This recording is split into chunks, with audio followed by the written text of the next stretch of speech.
So sciatica, one of the most common complaints that we see in our office and one of the most common complaints that a lot of chiropractors receive. Hey guys, I'm Dr. Alex Ritza, and in this video, we're gonna go over a few exercises and drills that you can do in the comfort of your home or in your office that are gonna help to try and get rid of your sciatica. So when I say sciatica, what does it mean? It really just means pain traveling down from that lower back or hip area into the lower limb. And there's a lot of different structures. They could include muscles, joints, nerves, discs that sit between the vertebra that can create that pain. So if you have sciatica, it's often really important to figure out with an excellent neurostructural examination what exactly is causing it. But if you want to try the do-it-yourself method, we're going to go over some different drills, exercises, stretches that you can do to focus and target all of these different tissues and hopefully get some relief. The one caveat with this video, if you've tried these drills for a couple weeks and really done it diligently and your problem doesn't go away, it could be that there's a core problem with the spine and or nervous system that needs to be at least assessed and maybe addressed and corrected to actually fix the underlying core problem before these exercises are going to be really effective. So let's get into it. So without reviewing and understanding your case, we're going to go over the stretches and drills that I would try first to help to alleviate your sciatica and hopefully prevent it from coming back. The first thing I would do is stretch out the gluteus medius and gluteus minimus muscles on the side of the hip that can also contribute to sciatica. This is where we're going to stick the hip out to the side and form a big C shape. Now, we've done this stretch before, and what I always say is you can bring your other leg over just for support, or do it up against a wall or against a wall to make sure you don't fall over, because we want to get this stretch as deep as we can. Most of the motion, if not all of it, is coming through the hip joints. Now, if you don't like doing it statically, what you can do is you can do it dynamically, swinging your hips side to side, and you almost look like a mogul skier. Probably not something you want to do in your open office space, but if you're more confident than I am, please feel free to do that.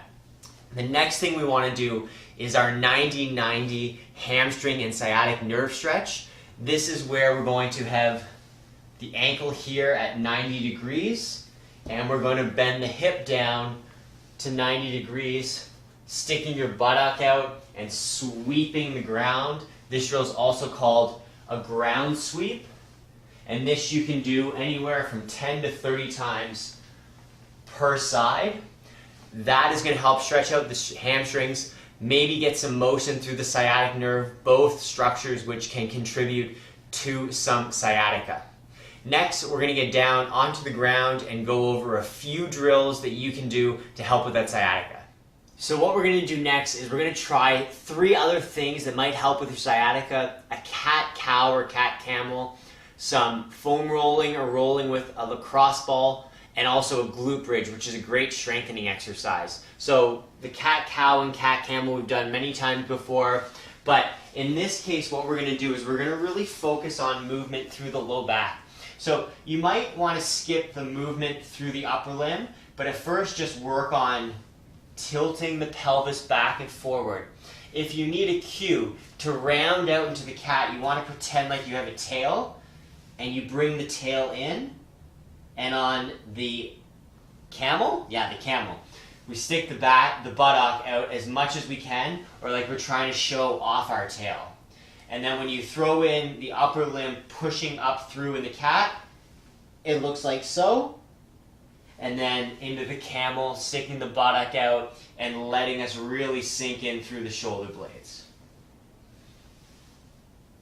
That is going to get some movement in through those sacroiliac joints that sit in the pelvis, and also the low back joints. Next, let's show you how to foam roll or roll with a lacrosse ball, which might be able to help. So this is where we're going to target the piriformis and muscles around the sciatic nerve. We're going to be trying to get in through here, through the glute. So a couple ways we can do this. We can lie on the lacrosse ball, or we can lie on a foam roller right beside the bone that you sit on, or the sit bone, and just simply roll around in this area Now, you might find a couple of good trigger points or a couple areas that send pain elsewhere. That's what a trigger point is. And that's where you probably want to do little circles in there or simply sit on it and let the ball sink into the muscle. Now, a modification that you can do in this area where you have the lacrosse ball is bring the leg over. That's going to help to expose, there we go, expose the gluteus maximus and the piriformis here. And that's where, again, we can be working beside the sit bone, just outside of that bone in the ischial tuberosity, and work through some of the soft tissues here. That, from a different perspective, we're trying to work, again, in here, in this area. You can also get to the top of the hamstrings here, and when we bring the leg across, that's going to help us work in the same area, but it's going to move the tissues around a little bit. The last thing we're going to do is a glute bridge. Often a lot of people get sciatica simply because their low back does too much movement, has too much force on it, and the glutes don't turn on enough. The glute bridge is a really great drill for differentiating the buttock or the gluteal muscles turning on when everything else should be silent. So in the glute bridge, what we're going to do, and we've done lots of videos on this before, this is where we're going to lie on our back. We're going to have our knees up in a 90-degree position, and then we use our glute muscles to raise the pelvis up off, making sure the hamstrings here are nice and soft, and that only the glute muscles are what holding us up. I will make sure that that drill, which is actually really, really challenging to do properly, that we have a link to do it, but at least now you know it's really, really important for preventing or acutely managing sciatica. So I hope those drills for preventing and managing sciatica are helpful. Try them every single day for 2 to 3 week period, and you should notice a difference.